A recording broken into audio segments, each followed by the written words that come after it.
I can barely contain myself. The excitement is palpable. I feel we are changing seasons as I speak. Now, we are not totally done with winter just yet. It looks like there's a few flurries in the forecast for this evening, but nothing as diabolical as I showed you in the last video. 70 centimeters of the white stuff, soul destroying. But I think I'm pulling myself out of the funk. It looks like we may even get an outdoor ride in this week. It's awesome. It's been so long. I'm not even too sure if I still have the balance. I don't know if you, like me, basically haven't ridden outside on a bike since November. Maybe I rode once in December, but it's been a while. So there's a few things. First of all, you have to remind yourself, A, how to ride the bike, and secondly, what to pack. I find at this time of the season, I can't remember what I'm comfortable in. Do I pack too much? Do I underpack? There's so much going on. But with all of that, there's just so much excitement and I can't wait. I've already rifled through the cycling closet. I've got the bike up on the stand. I'm gonna give that chain a good clean, and I've got to do a little bit of work on this rear tire from the Velo Orange because it has a slow leak. It had a slow leak all last year, but I just couldn't be arsed to change it. It wasn't so noticeable. I could get a few rides in before it really started to feel flat, but I'm gonna change the inner tube. These are not tubeless. Old school, baby. So these early season rides are always kind of interesting. Definitely not breaking out the good bike. Gonna break out the Velo Orange Rando. It's got those nice beefy tires on it. Road conditions in Ottawa this time of the year, it is pothole season, people. Roads are atrocious. And also, I went through this last year, the sides of the road where you get the snow wash off, the melt, they're in shitty conditions. There's always lots of rock chips, bits of glass, nails. It just accrues on the side of the road through the winter. So you gotta watch out for that. And also these early season rides, I tend not to go too far. They're really just to remind myself how awesome it is to be outside on a bike, and to remind myself all the good work and training I did over the winter months are gonna pay off with these early spring rides.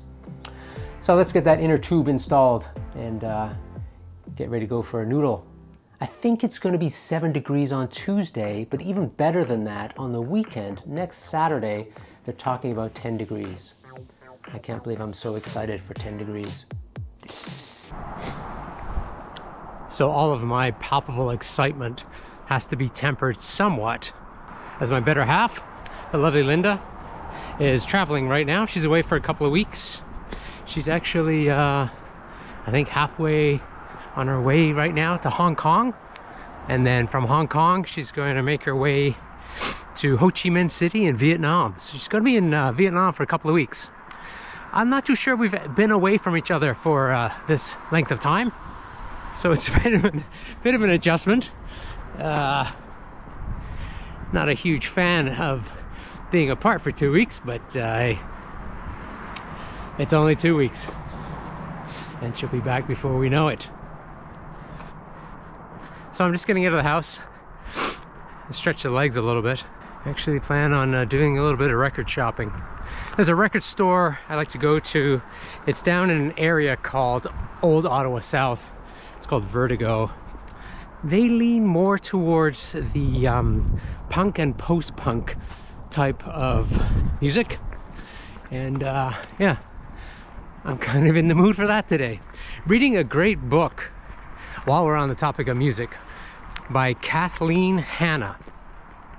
It's called Riot Grrrl, G-R-R-R-L. If you don't know, Kathleen Hanna was a founder of a band called Bikini Kill, and we're one of the forerunners for that all-female riot grrrl, punk, post-punk, grunge kind of musicality. Bands like Babes in Toyland, L7, stuff like that. It's a great book. She's fascinating. I haven't done any shopping since Canada threw the 25% tariffs on a lot of goods coming in from the United States in retaliation for the tariffs that the United States put on Canada. So I don't know. I did read through a list of things that will have that tariff placed upon it, but I didn't see records on there. I saw sporting goods and stuff like that, which concerns me a little bit about the price of any cycling related stuff I need to buy. You're damned if you do, you're damned if you don't. So either I buy the stuff from Europe and I pay a 25% duty on it coming in from Europe, or I buy it from the United States and I pay a 25% duty on it. Buy local. Speaking of buying local, I need to get some jam. I'm gonna buy some Canadian jam. Let's pop into the farmer's market and see what we can see.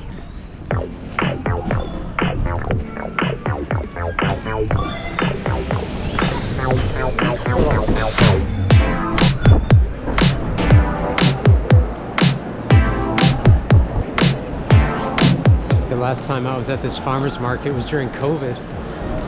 We had to line up, wear masks, obviously,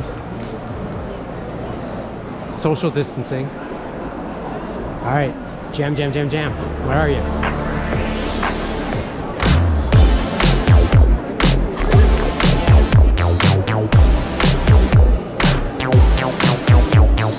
Okay, success. Got some local jam from Arnprior, Ontario. Arnprior is in the Ottawa Valley, not too far from here. And I got strawberry and jalapeno. That's gonna be delish. Okay, record shopping done. It's a super chunk kind of day. If you don't know, check them out. I wanted to show you this. This is a bike store here in Ottawa called the Cyclery. Typically have higher end bikes, and they've got this bad boy in the window. Check this one out. I ended up buying one of her recommendations, and then she ended up buying one of my recommendations.